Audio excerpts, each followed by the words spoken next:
This episode was brought to you by Manscaped. Initiating moisture.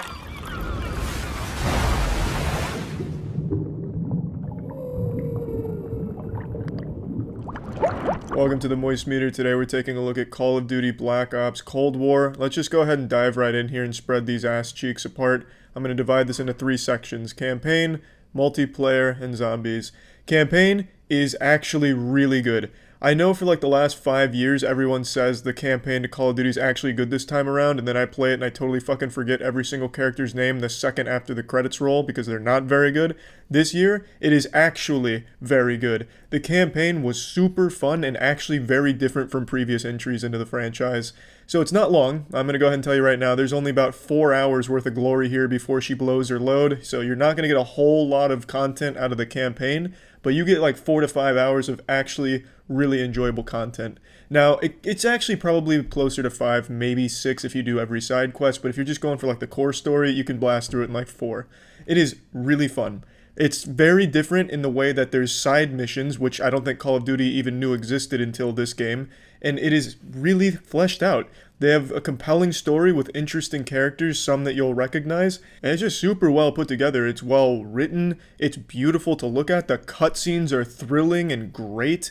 There's really only one downside I even have about the campaign is sometimes you have to get on a turret for those boring-ass static turret sections that every shooter has, but, I mean, every shooter has them and they're always boring, so it's nothing, like, unique to this game. I just wish they had done away with that shit. But what they did actually get away from, and the best decision Call of Duty has made in the last 10 years in terms of its campaign, is getting away from doing those tedious fucking missions where you just stand in one place and defend it for 10 minutes from waves of enemies.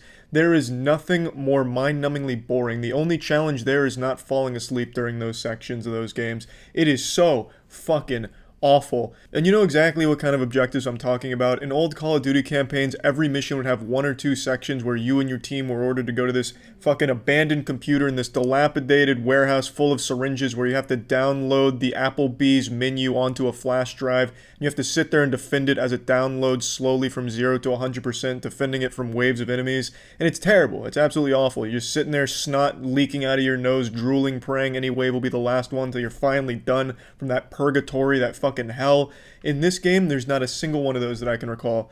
I take that back. There is one that I can recall, and it only lasts for about 2 minutes, and it's at the very end of an extremely good mission, so I forgive it.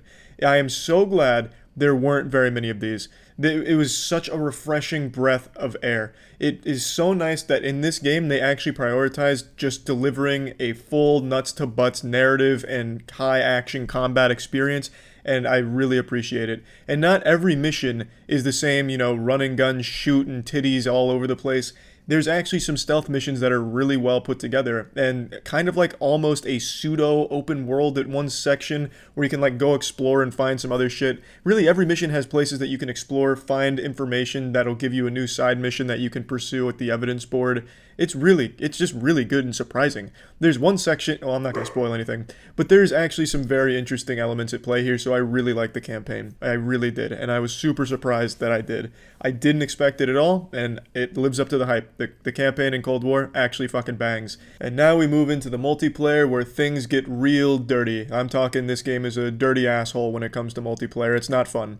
I like the gunplay in Modern Warfare. I thought that was at least a little different, and even though it prioritized or benefited more from slower gameplay in it because the maps were fucking dog shit, this game takes it way back to the basics. Like, it feels like I'm playing a Call of Duty game from 8 years ago. It is the most generic Call of Duty has been in a long time.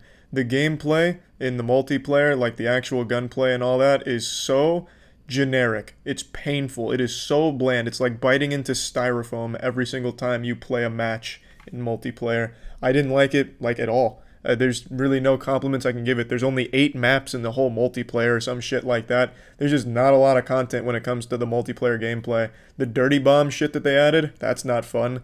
There's really no fun to be had if you're just playing competitive multiplayer. And you can't even call it competitive because there's no ranking system, so the whole game is basically casual with skill-based matchmaking, which makes no fucking sense. I know a lot of Twitter warriors, FPS warriors on Twitter like to get into a debate about skill-based matchmaking, and I think it's the dumbest debate of all time because it's stupid. Skill-based matchmaking in a game with no ranking system is the dumbest shit in the world. It's like having cereal, but instead of using milk with the cereal, you use nails. Every single game is basically a ranked game, but with no reward for it. So what the fuck is the point in making everyone play against sweaty players that are their own skill rating? What needs to happen, and what was solved in 2004 with Halo 2, is you have a ranked system, a ranked gameplay area, where every time you play ranked, you get levels, you rank up, you get certain things. League of Legends, you go from bronze, silver, gold, and you're playing against people your own level. That's the best way of doing skill-based matchmaking, not having the whole game be a blanket skill-based matchmaking where there's never anything casual. That's just not fun, and it makes no sense. Even casual players can't really enjoy that. See, what happens in a game, like let's take League for example, if you join into a casual game as a shitty player in League and you get stomped and paired against challenger players and your whole entire existence just gets blasted wide open by them, what you'll likely do is go to a ranked game mode where you're going to play against people in bronze division, play against people your own level. So basically then the bad players will play ranked because they're playing people their own level instead of going into casual. It's a problem that solves itself. You don't need a full skill-based matchmaking system across the entire board of the game. It's stupid, especially when there's no ranking system to reward playing at this high level. If you're a good player and you're only playing against good players, you get nothing in return. It's just dumb. It's really fucking dumb. To not have just a casual playlist where it's just totally random like it has been for the last 20 fucking years makes no sense. I don't know why they're trying to reinvent the wheel here, but they're not just trying to reinvent the wheel, they're literally destroying the fucking wheel and hitting it with sledgehammers. The skill-based matchmaking system with no ranked is dumb. It's just objectively dumb. There's no debate to have here. All that being said, I was absolutely meat hammering everyone I played against in this game. 100%. So the skill-based matchmaking system, I just don't even think it fucking works. I was going literally 50 and 15 in most of these goddamn games. But it's just not fun. The game is not fun. I did have some challenging matches. I was clearly exaggerating. I definitely had some real slugfest challenging matches where I played like absolute shit. But no matter when you're doing great or doing poorly, it's just not very fun. It's a boring game. This game is like a parody of Call of Duty. Like if someone was trying to emulate Call of Duty 8 years ago, this is the game they would have made. The multiplayer is just not enjoyable. Now we move on to the last component of Black Ops Cold War, which is zombies. And zombies, as it has been for a long time, is still very enjoyable. I have zero fucking complaints about zombies. I never really do. The gameplay, the game mode is just really fun. And I do like this lore they build up, their Easter egg. I really just like pretty much everything about zombies.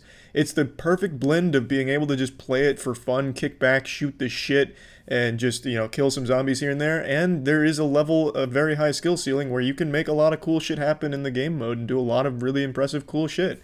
Zombies still bangs. I have no complaints about it. It's a little bit different from previous entries, but it's not overly different. I don't know why people are going wild about how big the changes are, because, I guess I'm not like a hardcore zombies guy. I don't really notice any massive sweeping changes to zombies. It's still just as fun as I would have expected it to be. And that really covers all of zombies. If you like zombies in any of the other games, you're going to like it here. If you didn't like it in any of the other games, I don't think it's going to win you over here, but it's still just a good time, I'd say. So, taking all of this into consideration, plugging Call of Duty Black Ops Cold War into the moist meter, I'm giving it a 70%.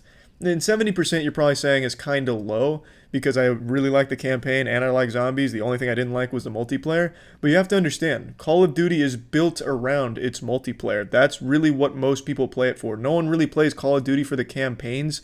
That'd be very silly. I don't think a single person like that exists. Maybe I'm wrong, but this one just happens to have a great campaign there. It's not very long, but it's still a great campaign. And zombies is just a fun mode to kick back with friends on, but I don't think anyone's buying Call of Duty for zombies either. When someone buys Call of Duty, I imagine it's for the multiplayer, and the multiplayer here is just not very good. It is really bland and very boring. And that's really just about it. It's holiday season, and you know what that means. It's time to trim the sacred bush, and the only way to really make sure that the job gets done efficiently and safely is by using Manscaped. Manscaped.com has all of the products that you need to keep yourself looking your best, feeling your best, becoming a real man. And when it comes to trimming your balls, your stinky, putrid balls like mine, you need something that is both powerful and isn't going to rip your entire dick off. And that's why they have the Lawnmower 3.0, which comes with skin-safe safe technology so you're not accidentally hurting yourself, eviscerating yourself down there, and it is extremely efficient at what it does. I've never had an injury with it when prior I had a couple injuries using other devices. So far, the Lawnmower 3.0 has been taking good care of me. And you can also get the Perfect Package Kit 3.0, which comes with some anti-chafing ball deodorant and moisturizer so you ain't stinking down there. Really, Manscaped just has everything you need to be your best. So if you're interested in trying Manscaped products this holiday season, you can go to manscaped.com/moist to get 20% off and free shipping. That's manscaped.com/moist for 20% off and free shipping.